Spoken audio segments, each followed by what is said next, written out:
अब मैं आप लोगों को बताने जा रहा हूँ कक्षा 10वीं के हिंदी सब्जेक्ट के असाइनमेंट के प्रश्नों का उत्तर बताने जा रहा हूँ। तो ये लास्ट असाइनमेंट है और इसमें जितने प्रश्न हैं उन सभी प्रश्नों का उत्तर मैं आपको इस वीडियो में दूंगा। और एक चीज़ मैं आपको बता देता हूँ कि मेरे पास आपके वार्षिक पेपर में आने वाले प्रश्नों का जितने भी प्रश्न आने वाले हैं उसका मॉडल पेपर मेरे पास आ चुका है। तो मैं जल्द ही आपको प्रोवाइड करा दूंगा। 3 सेट में है वो, तीनों सेट को आपको देख लेना, ठीक है। वो रियल मॉडल पेपर है, ठीक है। तो वह तीनों पेपर में से मिला के आपका टोटल जितना आएगा ना, वहाँ पे वो सारे प्रश्न वहीं से देखने को मिलेगा। और पहले ही मैं आईएमपी प्रश्न के थ्रू आपको बता दिया हूँ।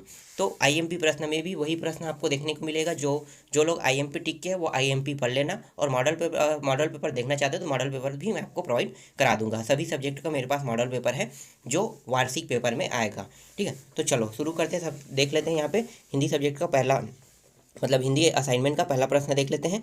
तो वीरगाथा काल की 4 विशेषता लिखी है। तो यहाँ पे देखो पहला क्या है, वीरगाथा काल की 4 विशेषता में पहला आप युद्ध का सजीव वर्णन लिख सकते हो, ठीक है। दूसरा है वीर रस तथा ओज गुण प्रधान रचनाओं का बाहुल्य। तीसरा यहाँ पे देखो, यहाँ पे बहुत सारे हैं, ठीक है। तो यहाँ पे आपको सिर्फ 4 लिखने हैं, तो इनमें से आप लोग 4 छांट लेना, ठीक है। इसके बाद दूसरा प्रश्न क्या है, इसी में भक्ति काल के प्रमुख 2 कवि और उनके रचनाओं के नाम लिखे। तो 2 कवि के नाम लिखना, उनके रचना का। तो देखो एक है सूरदास है और दूसरा है ध्रुवदास है।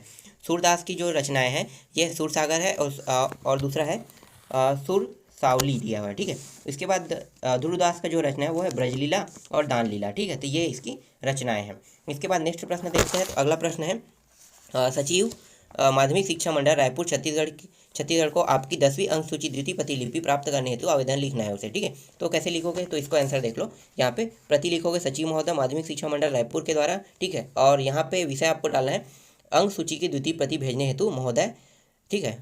भेजने हेतु डालना है। इसके बाद नेक्स्ट जो टॉपिक रहेगा वो माननीय महोदय है, ठीक है। तो ये माननीय महोदय वाले टॉपिक में आप लोग ये लिख लेना, ठीक है। जो भी करेक्शन करना है आप कर सकते हो, थोड़ा बहुत यहाँ पे डेट और समय को करेक्शन कर सकते हो, ठीक है। इसके बाद देखो मुझसे संबंधित जानकारी निम्नलिखित है, ये आपको लिखना है। ये बहुत ही महत्वपूर्ण टॉपिक है, तो ये आपको लिखना ही पड़ेगा, ठीक है। अपना नाम बताना है, पिता का नाम, परीक्षा केंद्र, ठीक है। परीक्षा केंद्र है, अनुक्रमांक है मतलब जो रोल नंबर है, नियमित है, स्वाध्यायी है कि मतलब नियमित है कि अनियमित है, ये भी बताना, ठीक है। तो इस तरह से आपको ये पूरा टॉपिक जो 9 टॉपिक दिया हुआ है इन सबको आपको लिखने हैं।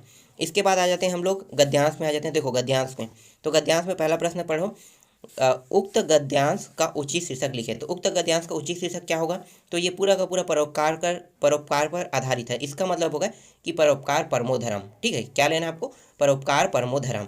यहाँ पे आप परोपकार महत्वपूर्ण धर्म ले सकते हो या परोपकार धर्म कुछ भी ले सकते हो, ठीक है। परोपकार ही आपको शब्द लेना है उसके साथ। तो मैंने यहाँ पे सबसे उचित शीर्षक मुझे लगा कि परोपकार परमो धर्म लगा, ठीक है। अब यहाँ पे दूसरा प्रश्न क्या है, प्राणी मात्र के जीवन का लक्ष्य क्या होना चाहिए। तो प्राणी मात्र का जीवन का लक्ष्य क्या होना चाहिए, तो इसका आंसर लेना है परोपकार महत्वपूर्ण धर्म होना चाहिए, ठीक है। यहाँ पे जो लिखा है वही टॉपिक में ले रहा हूँ। तो परोपकार महत्वपूर्ण धर्म प्राणी मात्र का लक्ष्य, प्राणी मात्र का जीवन का लक्ष्य होना चाहिए, ये इसका आंसर रहेगा। इसके बाद तीसरा देखो, प्रकृति के कौन कौन से कार्य परोपकार के लिए है। तो कौन कौन से कार्य परोपकार के लिए, तो इसका आंसर देखो कहाँ से आपको उठाना है। तो देखो प्रकृति के सारे कार्य जैसे परोपकार के लिए नहीं, तो यहाँ से आप जहाँ से मैंने टिक किया है यहाँ से लेके आप लोग लोगे फूलों अपने, ठीक है। यहाँ पे फूल अपने लिए सुगंधित नहीं रखता, यहाँ तक आपको ले जाओ। तो ये तीसरा का आंसर हो गया। चौथा देखते हैं, परोपकार का महत्व कब क्षीण हो जाता है। तो परोपकार का महत्व कब क्षीण हो जाता है, जब परोपकार में निष्काम भावना की जगह, ठीक है, निष्काम ना हो, ठीक है। मतलब हम उसमें क्या देखते हैं, फल की अगर प्राप्ति अगर हम सोचते हैं तो वो परोपकार नहीं होते। जिसमें हमें फल ना मिले, ठीक है, हम अपनी इच्छा से करते हैं, वो परोपकार होता है। तो यहाँ पे क्या लिखोगे, निष्काम न होने पर, ठीक है। तो ये इसका आंसर रहेगा। इसके बाद सबसे महत्वपूर्ण धर्म कौन सा है, तो सबसे महत्वपूर्ण धर्म है परोपकार करना। तो यहाँ पे आप लेना है परोपकार करना लेना है, ठीक है।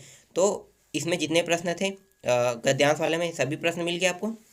चलो अंतिम देख लेते हैं। अब यहाँ पे देखो निम्नलिखित विषयों में से किसी एक विषय पर लगभग 150 से 200 शब्दों में निबंध लिखें।